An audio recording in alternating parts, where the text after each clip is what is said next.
Carla Mailde é licenciada em Educação do Campo, mestra em Direitos Humanos e integrante de grupos de estudos e pesquisa e membro fundadora do coletivo Viva Mulher. Educada e muito atenciosa, nos recebeu em sua casa com muita alegria e receptividade incomparável. Antes de assistir à entrevista, não esquece de se inscrever e ativar o sino das notificações para continuar sendo avisado pelo YouTube que tem vídeo novo. Olá pessoal, sejam todos bem-vindos. Hoje nós estamos com a convidada mais do que especial, Carla Mailde. Bom dia, Carla. Bom dia, Igor. Muito obrigado por nos receber aqui na sua casa e pelo seu tempo. Para início de conversa, nós queríamos que você começasse falando um pouco das suas origens. Ok, Igor. Inicialmente eu quero agradecer ao canal, agradecer a vocês pelo trabalho, acho muito relevante. E falando um pouco das minhas origens. Eu tenho uma cronologia aqui na cabeça que eu vou falar um pouquinho assim. Eu sou natural do sítio Carnaúba, município de Sumé. Nasci e me criei lá, fica a 25 quilômetros daqui, já um pouco perto da Prata. Nasci e me criei por lá, vendo a luta diária e cotidiana dos meus pais, da comunidade. Eu nasci em 1987, mas as minhas memórias são especificamente mais dos anos 90. E assim, as memórias de muito sofrimento da região e do que eu vivenciei nos anos 90 em termos de dificuldades das pessoas da zona rural dessa região. Então, as minhas origens, a base de tudo está na zona rural e está na luta camponesa, está em ver também o sofrimento do pessoal da minha região que precisava carregar galão d'água por 6 quilômetros com uma lata d'água na cabeça, de ver relatos, por exemplo, de pessoas da zona rural, de relatar que seus pais morreram muito cedo, com 40 e poucos anos, por conta da questão do barbeiro, da doença do barbeiro, que as casas eram de taipa, doença de Chagas, de ver a fome de muitas pessoas da minha região. Então, assim, a origem, eu não posso negar que todo esse histórico, esse relato que eu estou passando, tem influência no que eu sou hoje, no que eu escolhi me tornar. Então, é um pouco disso também, Igor. Então, as minhas origens é ligada à questão rural, à questão camponesa, à questão de resistência em si.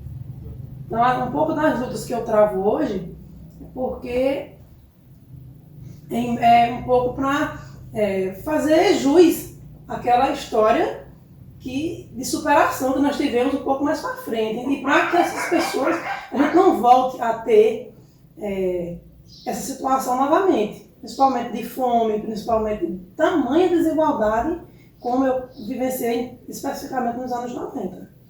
Então, um pouco das minhas origens está por aí, Igor. Eu sempre estudei na escola lá do sítio, primeiramente numa escola no município da Prata, que era perto de casa, na escola do Areal. Depois na escola Marcolino de Freitas Barros, que era lá na Carnaúba, e que hoje não existe mais. Então, está aí também um pouco da minha história. Certo. Ô, Carla, eu queria que você falasse também para o pessoal que nos assiste, você se tornou uma mulher lá do meio acadêmico, né? Você é licenciada em Educação do Campo e é mestra em Direitos Humanos, certo? Recentemente você publicou um livro em formato digital, e-book, nós vamos deixar o link na descrição. E você tem material para nos apresentar também, Carla? Aí? Bem, o livro que eu realmente publiquei foi oriundo da minha dissertação de mestrado, que teve como foco o estudo do conflito identitário nas comunidades Oitava do Padre, Caetitu, que fica entre Sumé e Serra Branca. Esse foi o mestrado que eu fiz em Direitos Humanos, Cidadania e Políticas Públicas, lá na UFPB, e tive a oportunidade de publicar esse e-book do UFCG, que é a editora da UFCG. Então eu também tenho um pouco desse envolvimento com o mundo acadêmico, e gosto muito e admiro bastante a questão do mundo acadêmico, porque ele, de certa forma, traz contribuições importantíssimas para a nossa sociedade, no sentido de superar algumas desinformações que a gente tem, algumas desinformações que a sociedade como um todo historicamente tem. Então, assim, o livro só está em e-book, em formato digital. Esse livro aqui eu trouxe, daqui a pouco, quando a gente falar no coletivo Viva Mulher, eu falo um pouco desse livro e de outras questões. Mas, então, o seu livro digital, ele está na versão, um projeto piloto, mas existe a possibilidade depois de você lançar uma versão impressa? Sim, existe sim. É uma questão de recursos. Depois que ele foi publicado, em formato e-book, eu recebi convite para imprimir, para fazer a versão impressa, mas ainda não fiz, mas pretendo fazer. Certo. Carla, assim como é sabido, né, da grande maioria das pessoas aqui no município de Sumé, você é uma militante, né, muito atuante e é uma pessoa muito articuladora nos grupos que hoje você atua. Você é cofundadora também, né, do Viva Mulher. Eu queria que você falasse como surgiu esse interesse em participar desses grupos. Foi no meio acadêmico? Como foi? Bem, eu considero, Igor, que a minha vida teve uma transformação muito significante depois de que eu fiz a graduação, a especialização e o mestrado. Porque a visão do mundo ampliou-se assim de pouco para uma quantidade significativa. Então, o que eu enxergava aqui, agora eu enxergo bem maior. Então, foi a contribuição da licenciatura em Educação do Campo, que eu fiz aqui no CDSA, foi a contribuição da especialização que eu fiz em Sociologia, e foi também, e muito, a contribuição do mestrado em Direitos Humanos, Cidadania e Políticas Públicas, que me fez, na verdade, trabalhar mais qualificadamente. Eu sempre trabalhei com movimentos sociais, sempre gostei, considero que os movimentos sociais são o motor da transformação, porque nós vivemos num país de extrema desigualdade, onde uma minoria tem muito e uma ampla maioria tem quase nada, e com o risco de ser tirado dessa ampla minoria. Então eu considero que a organização dos grupos sociais, seja a organização de grupo de mulheres, a organização de pessoas negras, como tem Movimento Negro, seja a organização camponesa, eu considero fundamental esses movimentos sociais, porque a história tem nos mostrado, o que eu já estudei foi suficiente, foi um pouco para me embasar, para falar que foram esses movimentos que impulsionaram que nós chegássemos até aqui, que nós conseguíssemos alguns direitos. Nenhum desses direitos nos foi dado. Nenhum desses direitos nos foi simplesmente assinado. Um dia amanhece e no outro dia a pessoa quer assinar um direito e conceder um direito para as pessoas. Então, assim, desde cedo, desde casa mesmo, desde quando eu era criança, que eu era considerada um pouco rebelde, porque era muita masculinidade na minha casa. Eu sou filha mulher única e tenho 3 irmãos homens, e eu não aceitava muitas coisas. Que era para eu ficar em casa cozinhando enquanto eles iam para o roçado. Eu dizia, não, eu vou também para o roçado. Mas eu tinha que ficar, que mãe me obrigava a ficar cozinhando. Muitas vezes a comida saía ou crua ou salgada, porque eu não ficava com vontade. Eu não queria estar dentro de casa, eu queria estar no roçado, com a enxada também. Então, assim, foi também essa história, e como retomando o que eu te falei lá no início, de ver tanta desigualdade na minha região, de ver tanta opressão, que me faz ter assim, uma vontade muito grande de contribuir com os movimentos sociais, de contribuir com a formação das pessoas, seja como for, seja com um grupo de jovens, com um grupo de mulheres, ou como for, para que as pessoas visualizem um pouco mais do que às vezes está só na frente ali, não consegue ter um horizonte um pouco mais ampliado, entendeu? Então acho que o conhecimento é para ser compartilhado. Para mim, o conhecimento é para ser compartilhado e utilizado para a transformação dessas realidades de opressão que nós vivemos muito. Muito bem. Carla, é interessante tudo que você está dizendo, porque as pessoas que te conhecem sabem que você tem esse espírito justiceiro, né? É uma pessoa altruísta, é uma pessoa assim, que tem muita sensibilidade, né? Assim, se solidariza com várias causas, é sabido assim, de todos, porque nós que acompanhamos você, né, no Facebook, você também posta a questão com a causa dos animais, né, a questão da violência, principalmente você dá muito foco, assim, muita atenção à violência contra as mulheres. Eu queria que você falasse um pouco do projeto Viva Mulher também, porque nós vemos que há relatos, né, de pessoas anônimas, de mulheres, né, que elas, salvo engano, dentro do próprio projeto, desabafam, não é isso? A mulher, ela envia através de e-mail, né? Então você que nos assiste, se você está sofrendo algum tipo de violência, né, você pode procurar, né, Carla, o grupo Viva Mulher, tem o CREAS, tem várias outras organizações, né, que estão trabalhando juntos em prol, né, até no enfrentamento à violência doméstica e familiar. E você pode, através de e-mail, uma denúncia anônima, né, você fazer, enviar o seu relato e tentar buscar, né, Carla? Eu acho que é isso também que falta nas pessoas, essa clareza, né? Ou seja, quais é que você acha? Que eu tenho certeza que de toda a sua trajetória, Carla, você teve muitas conquistas, né? Mas ainda é um dos grandes desafios criar esse ciclo de debates, essa rede de apoio, né? Para tentar ajudar essas mulheres, né? Que têm sofrido violência ou que, de certa forma, são oprimidas, como você falou. E que tem essa dificuldade assim, de se aproximar, de criar conexões. Né? O que é que você diria para essas pessoas? Assim, de que forma você acha que você pode ajudar? Bem, Igor, vou relatar um pouco do histórico do coletivo Viva Mulher. Ele surgiu em 2016, após 2 episódios de violência graves que nós tivemos aqui. Eu acho que foi de conhecimento da sociedade sumense como um todo. 2 mulheres foram agredidas em 3 dias gravemente, uma por um companheiro e outra por uma pessoa externa a seu convívio. E isso nos levou a pensar como a gente pode dar uma contribuição. A gente não pode ficar calada. O que não pode continuar acontecendo é as mulheres serem agredidas e ainda sentirem vergonha. Porque, infelizmente, isso acontece muito ainda. A mulher é agredida, passa a noite apanhando e no outro dia ela que está com vergonha. Isso é absolutamente inadmissível. Então, assim, nós formamos o Coletivo Viva Mulher, inicialmente um grupo virtual, um grupo do WhatsApp, depois fizemos e fazemos encontros presenciais. Agora, na pandemia, tivemos uma parada nas atividades presenciais, mas as virtuais continuaram. E o coletivo surge dessa necessidade de mostrar para a sociedade, para as mulheres, que existem outras possibilidades, que as mulheres têm o direito de viver em paz, que não é justo você escolher um relacionamento que mais tarde vai te oprimir, que vai te bater, que vai te violentar, que vai ser abusivo. Então, assim, o Coletivo Viva Mulher surge com essa missão e continua desde 2006 até hoje. É uma organização voluntária. Nós somos mulheres voluntárias aqui no município e também em outras regiões, que nessa pandemia nos possibilitou ir para outras regiões, aqui do estado da Paraíba e também para outras cidades aqui do Cariri. Então, nossa luta tem sido para reafirmar, primeiro para deixar, assim, o que não precisaria nem ser dito, que as mulheres necessitam de viver sem violência, merecem viver em paz. E uma outra luta, Igor, que eu acho fundamental e que o coletivo tem trazido através de palestras nas escolas, é que essa discussão precisa começar através da educação. Você diz assim, inserir no currículo das escolas. No currículo das escolas. Por quê?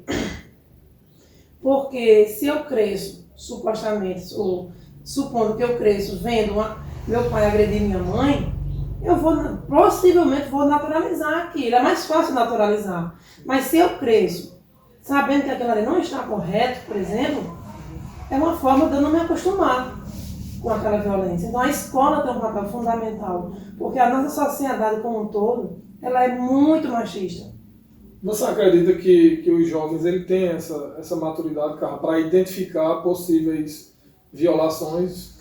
Eu penso que, e também pelas experiências que eu já tenho tido com as escolas, com os grupos de associações, que hoje, pelo menos, as pessoas têm a oportunidade de ouvir esses assuntos. Porque na época que eu fiz o ensino médio, eu nunca tive oportunidade de discutir nada sobre esse tema. Eu terminei em 2006 o ensino médio e passei pelo ensino médio sem ouvir nenhuma palavra desse tema. E vejo como isso fez falta. E vejo que hoje os jovens e as jovens têm pelo menos a oportunidade de estar falando desse assunto. E falar no que está abafado, no que está supostamente naturalizado, é um movimento de desconstrução. Para mim, as escolas já estão tendo esse avanço, mas precisa formalizar.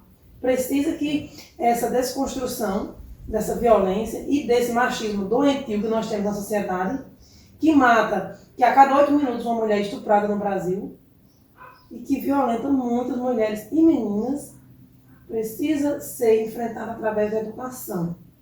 Porque, infelizmente, as famílias brasileiras, eu tenho visto, assim, no senso comum e também visto nesse contexto, que não estão preparadas para lidar com esse assunto. Porque muitas acham bonito mesmo reforçar o machismo, acham que tem que ser reforçado, que tem que ser o papel do homem, que tem que prevalecer, que tem que a mulher se curvar e se dobrar e ficar calada. Infelizmente, assim, é um parâmetro, né, que está enraizado. Culturalmente, historicamente. Isso, historicamente. E assim, Carla, você acredita na força desses debates, desses diálogos que você constrói? Por exemplo, eu vejo que você também tem parceria com outros municípios, né?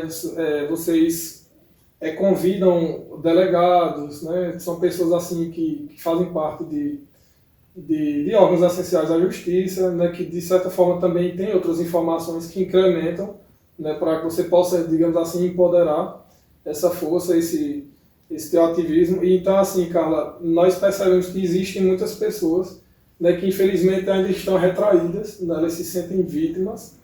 Né, e eu vejo que assim, você é uma pessoa que está encorajando demais essas mulheres. Aí eu queria que você falasse qual é a importância para você de você estar incluída e de você saber que você causa um impacto. Você tem ideia, você tem noção disso? Bem, só para retomar o que você falou no início, a gente trabalha em rede e em parcerias com o Centro de Referência das Mulheres do Cariri, que foi uma conquista nossa, do Coletivo Viva Mulher, em 2018, no Orçamento Democrático. Nós levantamos uma faixa lá no meio do ginásio da Escola José Gonçalves para o governador. Nós pegamos o microfone e dissemos que precisávamos ter um centro de referência especializado aqui no município. Porque, infelizmente, as políticas públicas chegam da capital, do centro urbano, do grande centro, para cá, chegam os restos. E a gente não quer restos, a gente quer política pública efetiva. Tem um setor de atendimento no CREAS, não é isso? Tem também, no CREAS, mas o especializado ainda não... com advogada, assistente social e psicóloga é o Centro de Referência da Mulher, que fica localizado ali de frente ao Jacintão, o campo de futebol de Sumé. Lá as mulheres podem procurar para se fortalecer, não precisa, se ela não quiser fazer denúncia, porque muitas vezes é muito difícil fazer denúncia contra o pai e os seus filhos, ela pode procurar o serviço para se fortalecer, para deixar registrado, porque a psicóloga vai fazer o acompanhamento, porque muitas vezes ela precisa desabafar, contar, é um processo de empoderamento. Então nós trabalhamos com parcerias, com essas parcerias, com o Núcleo de Estudos em Gênero e Sexualidade da UFCG. Nós temos várias parcerias que nós não atuamos sós. E como é que eu sinto, assim, no sentido de saber que influencia, que de certa forma contribui com esse debate. Assim, eu na verdade, eu trabalho, sabe, Igor, nem pensando nisso. Eu não trabalho assim pensando que as pessoas vão ser influenciadas, mas de certa forma, muitas vezes são, porque recentemente eu fiz uma palestra na Escola José Gonçalves, e essa eu posso dizer que me emocionou. Uma aluna da EJA que estava lá, ela disse: aquele encontro que vocês fizeram lá em 2016 na associação foi fundamental para mim. Por quê? Eu vivia na violência, eu passava por aquela violência, mas não me percebia. Muitas vezes as pessoas sofrem violência e não sabem que aquela é violência. Já naturalizaram tanto, já viram tanto aquilo acontecer com outras famílias, com outras pessoas, ou até próprio dentro de casa, que não sabem o que é violência, nem que estão na violência. Porque a violência você não pode classificar apenas como uma agressão física, né? Mas uma violência, pelas palavras, psicológica, um assédio moral. Tem várias formas de violência. Então, assim, eu acho significativo que eu possa contribuir com esse debate, que eu possa contribuir com essa discussão aqui no município de Sumé e na região do Cariri, principalmente o coletivo Viva Mulher, que não só sou eu, que são várias mulheres que contribuem, que se dedicam a debater. Então, assim, eu fico feliz de estar contribuindo. Mas reforçando que o objetivo, como se diz, não é pensar em influenciar, é levar o conhecimento para que as pessoas, as mulheres, as meninas, não cultivem relacionamentos violentos, para que elas saibam que podem viver em paz, que eu acho fundamental. Qual é a sua análise?